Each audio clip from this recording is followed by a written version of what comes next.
Dictation गति 100 शब्द प्रति मिनट स्टार्ट। देशवासियों, मैंने अभी अभी राष्ट्रपति के पद की शपथ ली है और इस महान देश की सेवा में अपने को समर्पण कर देने का दृढ़ निश्चय व्यक्त किया है। मैं आपके सामने भारत के गणराज्य के प्रतीक और चिन्ह स्वरूप राष्ट्रपति के रूप में खड़ा हूँ। हमें अपने प्राचीन इतिहास में देश के विभिन्न भागों में और विभिन्न युगों में गणराज्यों की स्थापना के उल्लेख मिलते हैं, किंतु उनका प्रभुत्व देश के छोटे छोटे भागों तक ही सीमित था और हमें उनकी राज्य पद्धति का भी पूरा ज्ञान नहीं है। यह पहला ही अवसर है जब सारा देश एक छत्र गणराज्य के आधिपत्य और शासन के नीचे आया है। हमारे संविधान ने इस गणराज्य की व्यापक नींव का आधार इस देश के सब वयस्क स्त्री पुरुषों को बनाया है। भारत के प्रशासन और उसके भाग्य का निर्माण करने के लिए करोड़ से अधिक भारतीयों ने अपने प्रतिनिधि चुने हैं। इन प्रतिनिधियों ने मुझे राष्ट्रपति चुना है और यह कार्य करके उन्होंने उस संविधान को कार्यान्वित किया है जिसे हमने इतने परिश्रम से बनाया था। व्यक्तिगत रूप में आपके एक देशवासी के नाते तथा इससे भी अधिक भारत की स्वतंत्रता के संघर्ष में आप में से अनेक के एक साथी के नाते मैं आपके विश्वास के इस अभूतपूर्व प्रदर्शन के लिए अत्यंत कृतज्ञ हूँ, किंतु कृतज्ञता से भी कहीं अधिक मैं इस उच्च पद के गुरुतर उत्तरदायित्व और भार का अनुभव कर रहा हूँ।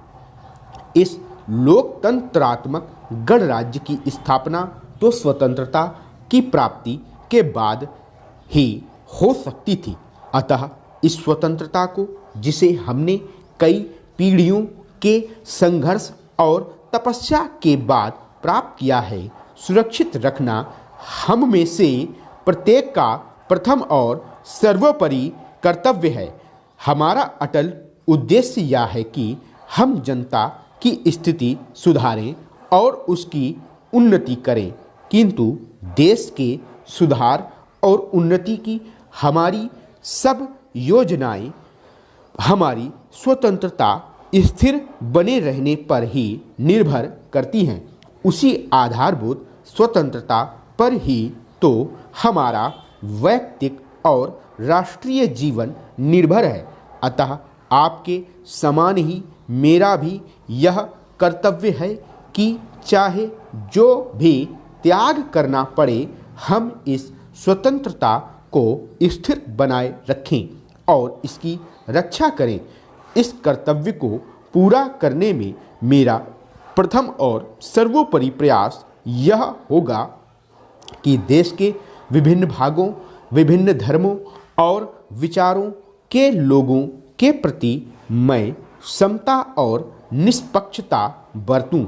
दूसरा कर्तव्य जिसमें कि मैं आपका सहभागी हूँ, यह है कि मैं अन्य सब देशों की मैत्री प्राप्त करने का प्रयास करूं और उनसे सहयोग करने के रास्ते निकालूं। इस देश के सब लोगों से मेरा निवेदन है कि वे मुझे अपने में से ही एक माने और मुझे ऐसा अवसर और प्रोत्साहन दें जिससे मैं यथाशक्ति उनकी सेवा कर सकूं। भगवान से मेरी विनती है कि वह मुझे शक्ति और सद्बुद्धि दे ताकि मैं सच्ची सेवा भावना से अपने कर्तव्यों और उत्तरदायित्वों को पूरा कर सकूं। आदरणीय सदस्यों, भारत गणराज्य की सर्वप्रथम संसद के जो हमारे संविधान के अनुसार चुनी गई है सदस्यों के रूप में मैं आप लोगों का स्वागत करता हूं। विधानसभाओं की रचना और राज्य के अधिपति संबंधी संविधान के उपबंधों को हमने पूरी तरह से कार्यान्वित किया है और इस प्रकार हमने अपनी यात्रा की एक मंजिल पूरी कर ली है। जैसे ही यह मंजिल समाप्त होती है दूसरी मंजिल शुरू हो जाती है। कोई भी जाति या राष्ट्र अपनी भावी निर्माण यात्रा में आराम से नहीं बैठ सकता। 17 करोड़ से अधिक भारतीयों द्वारा नवनिर्वाचित संसद के सदस्यों के रूप में आप ऐसे यात्री हैं जिन्हें उनके साथ साथ आगे बढ़ना है। आपका यह बड़ा सौभाग्य है और आप पर भारी उत्तरदायित्व है। इस ऐतिहासिक अवसर पर जब मैं आपके सामने बोल रहा हूँ मुझे अपने प्राचीन देश और उसमें बसने वाले करोड़ों नर नारियों का ध्यान हो उठता है। भाग्य हमारे सामने है और यह हमारा काम है कि हम उसके निमंत्रण को स्वीकार करें। वह आह्वान महान भारत देश की सेवा के लिए है जिसने इतिहास के ऊषा काल से ही, जबकि सहस्त्रों वर्ष पूर्व उसकी कहानी आरंभ हुई थी, सुदिन और दुर्दिन दोनों ही देखे हैं। इस दीर्घ काल में इस देश को महान गौरव भी मिला और हमारा भाग्य विपत्तिमय भी रहा। अब जबकि हम भारत की लंबी कहानी का नया अध्याय आरंभ करने वाले हैं हमें पुनः यह निर्णय करना है कि हम उसकी सर्वोत्तम सेवा किस प्रकार कर सकते हैं। आपने और मैंने अपने इस देश की सेवा का व्रत लिया है। मेरी प्रार्थना है कि हम अपने व्रत में सत्यनिष्ठ सिद्ध हों और इसे पूरा करने के लिए अपना तन मन धन लगा दें। सुदीर्घ काल की पराधीनता के बाद भारत ने स्वतंत्रता प्राप्त की है। सब कुछ सहकर भी इस स्वतंत्रता को बनाए रखना है, बचाना है और बढ़ाना है, क्योंकि इसी स्वतंत्रता के आधार पर ही तो प्रगति की जा सकती है।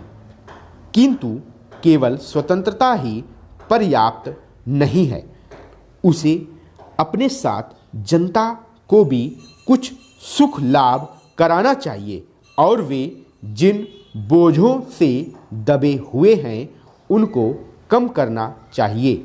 इसलिए यह बात हमारे लिए अत्यंत महत्वपूर्ण हो गई है कि हम तेजी के साथ जनता की आर्थिक उन्नति करने के लिए जुट जाएं और समता तथा सामाजिक एवं आर्थिक न्याय के जो उच्च आदर्श हमारे संविधान में अंकित हैं उनको पूरा करने के लिए हम प्रयास करने लगें।